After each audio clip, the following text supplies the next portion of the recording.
Et si on parlait de sport, la chronique.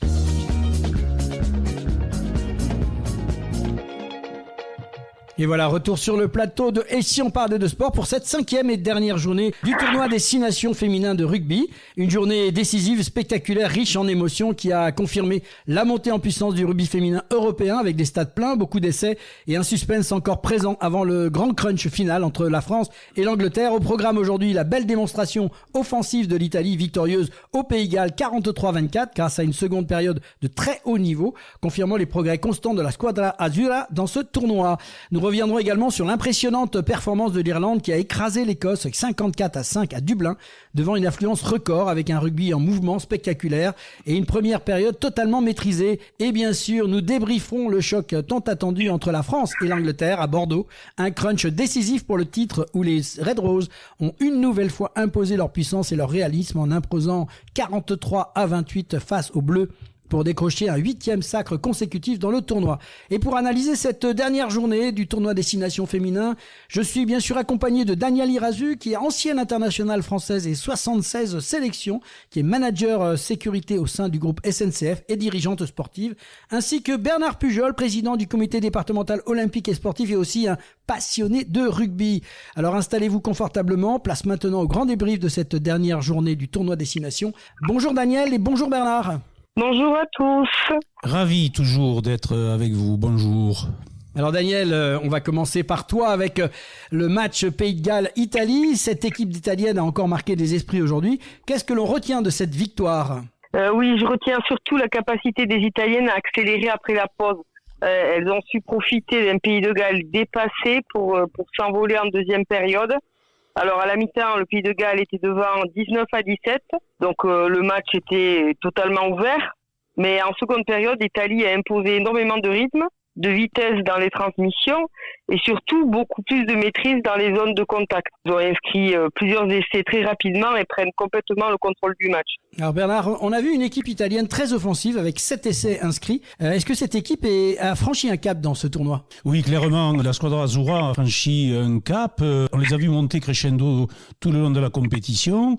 Cette équipe italienne progresse d'année en année. On sent davantage, Daniel l'a souligné, davantage de confiance dans leur jeu. Elles ont les idées claires, la stratégie bien en main. Elles osent relancer, déployer un rugby complet, déplacer le ballon, se déplacer sans ballon, utiliser toute la largeur du terrain. C'est un rugby qui est vraiment intelligent et très plaisant. Aujourd'hui, les Italiennes terminent le tournoi avec une victoire convaincante à l'extérieur et surtout avec une véritable identité de jeu.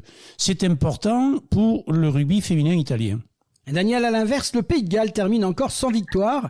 Est-ce que c'est inquiétant avec cette, on appelle ça, Bernard, tu m'arrêtes si je me trompe, mais une cuillère de bois ? Yes, elle est en bois. Alors Daniel ? Ouais, les Pays de Galles à la cuillère de bois, oui, parce que c'est inquiétant parce que on sent beaucoup de fragilité mentale dès que l'équipe subit une série défensive compliquée. Alors que pourtant, pendant 40 minutes, les Galloises ont rivalisé, elles ont même mené au score. Mais dès que l'Italie a accéléré, elles ont perdu en discipline, en organisation défensive. Elles n'ont pas le temps, elles n'ont pas le banc pour tenir plus qu'une mi-temps en fait. Et pour le coup, le tournoi confirme que le rugby féminin gallois traverse une période compliquée. C'est un peu inquiétant aussi par rapport au dénivellement qui se passe entre les équipes.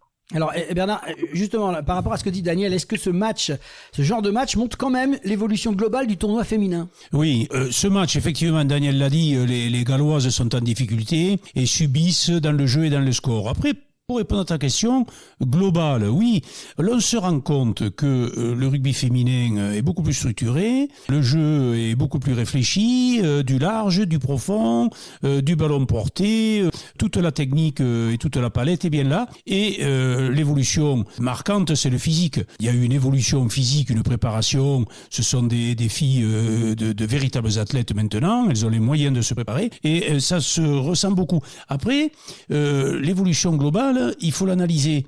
Il y a quelques années, les nations dominantes mettaient 60 grains à 10 ou à 0. Et l'on se rend compte maintenant, et l'analyse, on y reviendra, et chaque fois j'aime à le faire, c'est qu'il faut regarder le delta. C'est que maintenant, avec les temps faibles et les temps forts, et l'évolution de chacune des équipes, on s'aperçoit que les équipes qui dominent marquent, quand elles sont réalistes, mais les adversaires ne lâchent pas. Donc, il faut analyser les deltas. Pour moi, c'est une évolution globale et très favorable au tournoi féminin. Et on retiendra cette victoire italienne 43-24 à Cardiff, acquise grâce à une deuxième période de très haut niveau. L'Italie conclut son tournoi sur un rôle très positif, avec une confirmation de sa progression, tandis que le Pays de Galles en termine une nouvelle fois sans succès, malgré une première mi-temps encourageante. On va aller direction Dublin maintenant, où l'Irlande recevait l'Écosse dans un match particulièrement important pour le classement final. Deux équipes en pleine progression, deux formations capables de produire beaucoup de jeux, avec en toile de fond l'objectif de terminer ce tournoi sur une note positive et de confirmer les progrès aperçus ces dernières semaines. Alors, que faut-il retenir de cette confrontation intense et engagée? Daniel, on a assisté à une première mi-temps totale avec un score de 47-0 à la pause. Comment on explique une telle domination irlandaise? Oui, les Écossaises ont subi une lourde correction et elles ont été complètement dépassées. C'est simple, alors l'Irlande a mis énormément d'intensité dès les premières minutes. Elles ont été très agressives dans les zones de ruck comme elles savent le faire, extrêmement rapides dans les enchaînements et surtout très efficaces à chaque occasion. Les Écossaises n'ont jamais réussi à sortir de leur camp ni à ralentir le rythme imposé par les Irlandaises. Elles ont été mangées complètement. Et du coup, 7 essais avant la mi-temps, c'est énorme à ce niveau-là. Et je me demandais bien, moi, jusqu'à combien ça allait aller. Pour le coup, l'Irlande a baissé un peu le pied, je pense, derrière. Et tant mieux pour l'Écosse. Alors Bernard, cette équipe d'Irlande termine très fort ce tournoi. Est-ce que cette victoire confirme leur progression? Oui, clairement. Les Irlandaises avaient un jeu déjà bien établi, bien en place. On l'a vu durant les matchs. Elles sont solides, bien sur leur base, et elles progressent. Donc, elles progressent parce qu'elles travaillent énormément sur la confiance et la vitesse. Et quand on ajoute ça de la précision pour la circulation du ballon, cela fait un beau plateau technique pour jouer au rugby. On y met du physique et du tempérament. Quand on est irlandais, le cœur est là. Et donc, globalement, ça porte ses fruits. Ce qui est remarquable et intéressant, c'est qu'elles ne se sont pas contentées de jouer que sur le registre de la puissance. Elles ont aussi varié, produit du jeu de mouvement avec beaucoup de variétés offensives et de bonnes combinaisons techniques avec des joueuses qui en ont le niveau et qui sont très très bien préparées dans la formation technique. Devant un Aviva Stadium comble, rempli de joie et qui est aussi un fort symbole du développement qui est le rugby féminin dans le cœur des Irlandais. Daniel, au-delà du score, on a vu une équipe écossaise complètement dépassée défensivement. Oui, c'est ce que je disais tout à l'heure, c'est un peu inquiétant justement pour le staff écossais. L'Écosse avait pourtant montré de belles choses pendant le tournoi, notamment offensivement, mais aujourd'hui, elles ont complètement subi. Alors les replacements étaient compliqués, les plaquages manqués se sont accumulés, et face à une équipe irlandaise lancée à pleine vitesse, ça devient difficile. Mentalement aussi, après 3 ou 4 essais rapides, on sent que l'équipe a perdu confiance. Peut-être aussi, pour mettre au bonus des Irlandaises, il y avait une dimension émotionnelle pour elles ce week-end, puisqu'ils ont... Les Irlandais ont introduit, les Irlandais et les Écossais, un nouveau trophée qui s'appelle Siobhan Catigan, du nom d'une internationale écossaise décédée en 2021. Et donc, il y avait ce nouveau trophée entre l'Écosse et l'Irlande à aller chercher, et ça a peut-être donné aussi un surplus supplément d'âme aux Irlandaises. Bernard, cette rencontre aussi illustre aussi l'évolution spectaculaire du rugby féminin européen. Oui, je reprendrai, on en a discuté quelque peu avant, sur l'évolution spectaculaire et remarquable du rugby féminin européen. Oui, complètement. On a vécu un tournoi 2026 de toute beauté. Du jeu, du monde partout, un succès médiatique, des stades pleins, un engouement. Le rugby féminin a complètement acquis sa place et il est en plein développement. Il faut continuer à construire, il faut que les fédés, et c'est pas Daniel qui me contredira, au-delà du discours, continuent les efforts à structurer le championnat, structurer le statut des joueuses pour qu'elles puissent se permettre et oublier les horreurs que quand on rentre d'une compétition, surtout quand on est une dame et qu'on a des soucis de dame, de procréation, des soucis qui sont effectivement à prendre en compte, il faut que ces dames soient accompagnées. Et l'évolution, mais on est sur de bons pas. Et j'en suis persuadé, mais il faut convaincre toujours. c'est la force de ces dames. Et c'est magnifique. Actuellement, le rugby féminin est sur une voie qui plaît à tous et qui nous offre beaucoup de matchs et du succès. Daniel, on va parler un petit peu de l'ambiance. On en avait déjà évoqué à l'occasion des précédentes chroniques. Un mot sur cette ambiance aujourd'hui à Dublin. Un mot sur cette ambiance, comme sur un match précédent, l'Irlande a conclu son tournoi de la plus belle des manières avec une démonstration impressionnante face à l'Écosse. L'ambiance était spectaculaire dans le stade, à l'image des Irlandais qui ont dû chanter à n'en plus finir. Et ces hymnes, Daniel, ils me donnent toujours les frissons. Quand on a l'Irlande-Écosse ou Écosse-Irlande, même si on aime notre beau pays, et notre Marseillaise qui est la plus belle, magnifique, ça donne la chair de poule. Et après cette large victoire irlandaise, place maintenant au grand choc, on l'attendait tous, de cette dernière journée du tournoi, la France-Angleterre, un véritable crunch décisif entre les deux grandes puissances du rugby féminin européen, avec un enjeu énorme, la victoire finale dans ce tournoi des 6 Nations 2026. Les Bleus peuvent-elles faire tomber les Red Roses, invaincus depuis plusieurs années dans la compétition? Point d'interrogation. Daniel, avant d'entrer dans le détail, quel sentiment domine après cette nouvelle défaite française? Alors, il y a beaucoup de frustration. Je pense que chez les joueuses, ça a été aussi le cas, parce qu'on sent des gros progrès dans le jeu français, notamment offensivement, mais il y a encore un énorme écart de maîtrise avec l'Angleterre. Effectivement, début de match tonitruant. Pendant 20 minutes, les Bleus ont proposé un rugby ambitieux, avec du mouvement, de la vitesse, de très belles séquences ballon en main, mais face aux Anglaises, la moindre erreur, elle se fait cash. Donc aujourd'hui encore, l'Angleterre a montré son pragmatisme, elle a été réaliste comme elle sait l'être, et la moindre erreur a été récompensée de leur côté. Bernard, justement, cette première période a presque résumé toute la différence entre les deux équipes. Oui, totalement. Daniel vient de le dire, on entame le match et on n'avait pas d'autre choix que de les faire douter, ou de ne pas douter. La France a eu la possession, mais d'emblée, l'entame du match, qui au rugby doit marquer les esprits, les intentions, la domination territoriale. Mais l'Angleterre, comme les grandes équipes, savent toujours qu'il y a cet orage à laisser passer. Elles sont restées tranquilles, elles ont subi en maîtrisant, et puis après elles ont été, comme on le dit souvent, chirurgicales. Les Red Roses ont utilisé leur point fort historique qui fait la force et la puissance du rugby, la puissance, la possession, le pick and go, la maîtrise du jeu direct et surtout l'efficacité dans les zones de marque. Les Anglais ne s'embêtent pas au rugby. Quand on dit on avance et on marque, qui sont les deux verbes d'action, ils avancent et ils marquent, ils n'ont pas d'état d'âme, ils cherchent pas à plaire, eux, ils cherchent à marquer sur leur temps fort. Il y avait une impression de danger immédiat. Et défensivement, les Françaises ont laissé trop de force et d'espace sur les extérieurs, là où on n'attendait pas forcément les Anglaises. Mais avec des joueuses comme Ellie Kelnum ou Abidou, il faut s'attendre à tout et on est rapidement puni. Daniel, on a pourtant vu un très bel essai français dès la 14e minute avec Pauline Bourdon-Sansus. Oui, après une entame réussie pour une fois par rapport aux autres matchs précédents, les Bleus ont commencé fort et on y a cru. Ce très bel essai issu d'une récupération de ballon de Mwembe, Ambre, puis derrière les trois quarts qui ont fait jouer leur canne avec une bonne chevauchée fantastique de Léa Muri. Pauline était là pour finaliser et effectivement très très bel essai qui a symbolisé parfaitement ce que veut mettre en place le nouveau staff. Une équipe capable de relancer depuis son camp, d'utiliser la vitesse, les qualités techniques de ses trois quarts. Pauline a été encore une fois un vrai chef d'orchestre.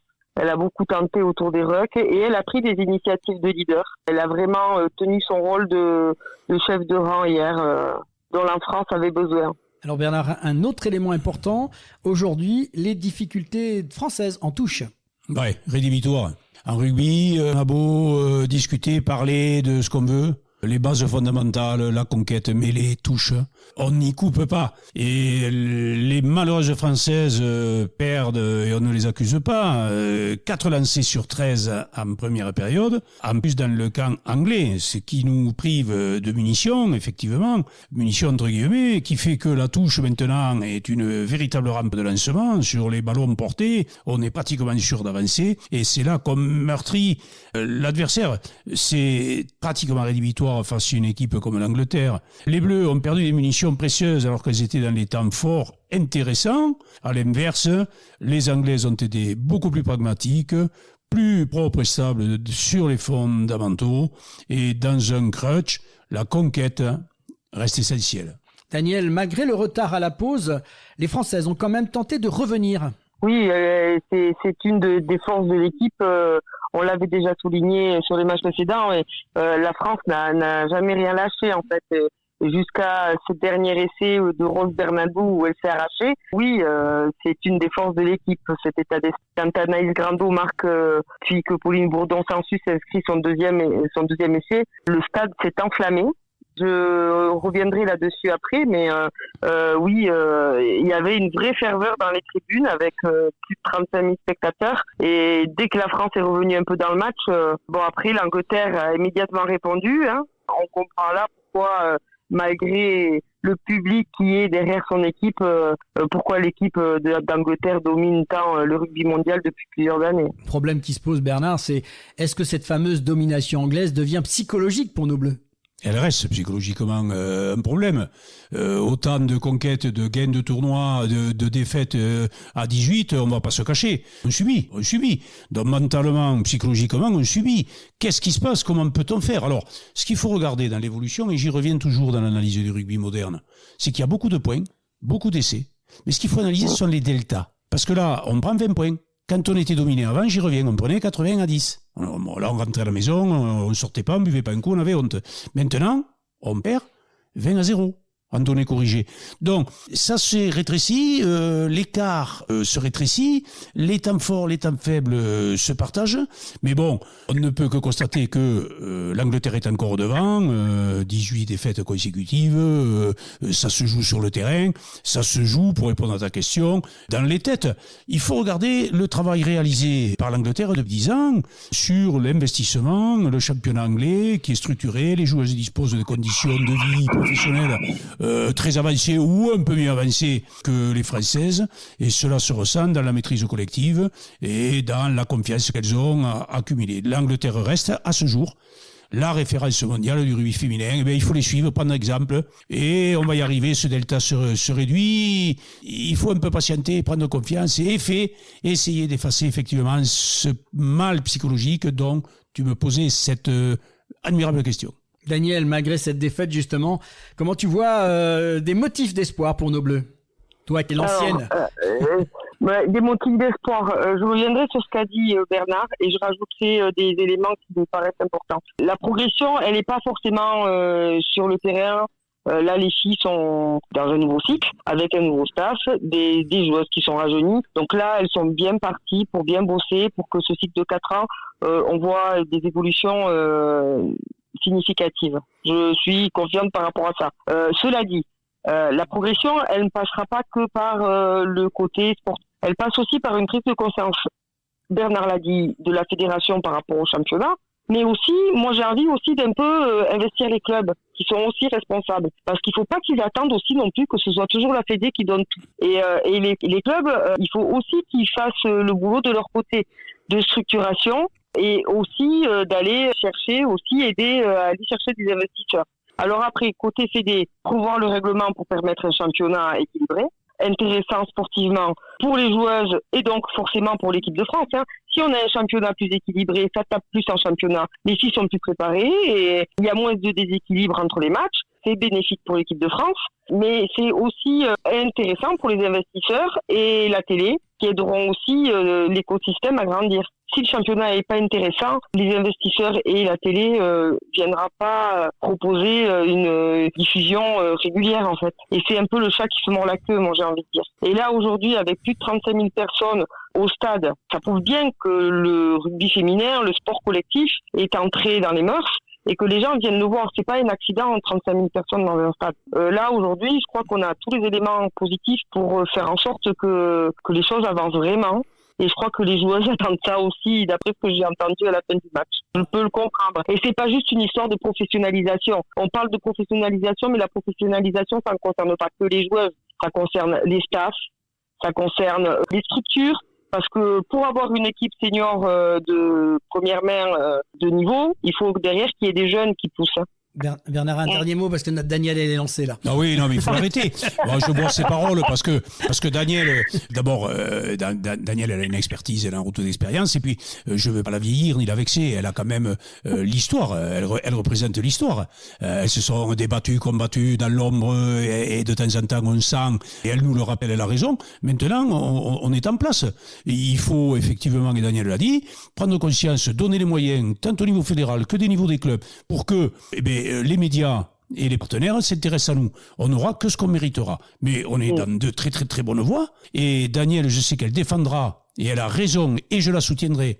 Et nous sommes beaucoup à soutenir le rugby féminin, au-delà de son succès, parce qu'à un moment donné, tout va péter, tout le monde avait raison. Non, il est encore dans la bagarre de sa construction, mais son succès l'amènera plus loin. On est agréablement surpris qu'il n'y ait pas un seul match rempli 35 000.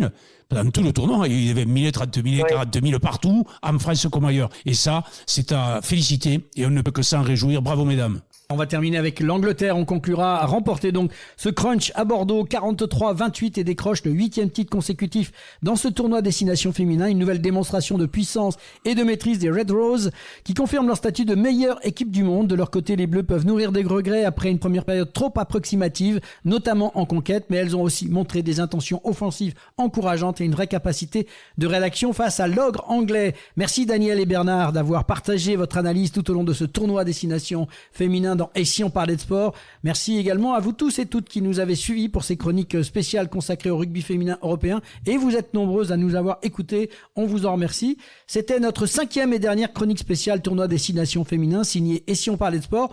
Nous, on vous donne rendez-vous pour vivre ensemble de nouvelles chroniques. Et d'ici là, continuez à vibrer sport. Messieurs, dames, merci à vous tous. C'est déjà fini. Ah, vivement le tournoi 2027. Et j'allais le dire, mais j'ai pas eu le temps.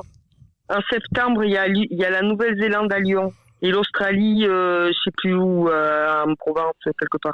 Mais tu vois, tu l'as dit. Eh bien, si on parlait de sport, j'étais avec Laurent, il va dépêcher une équipe. Daniel et toi, nous serons les chroniqueurs sur place. Il s'occupe de tout. Parce que je pense que je vais y aller à Lyon, moi. Eh bien, nous y serons. Eh ben, on fera un direct sur place, ça va, avec un duplex maintenant que tu es dans l'équipe. Un grand merci à toi, en tout cas, Daniel et Bernard. Et je vous dis à très bientôt. Avec grand plaisir. Au revoir.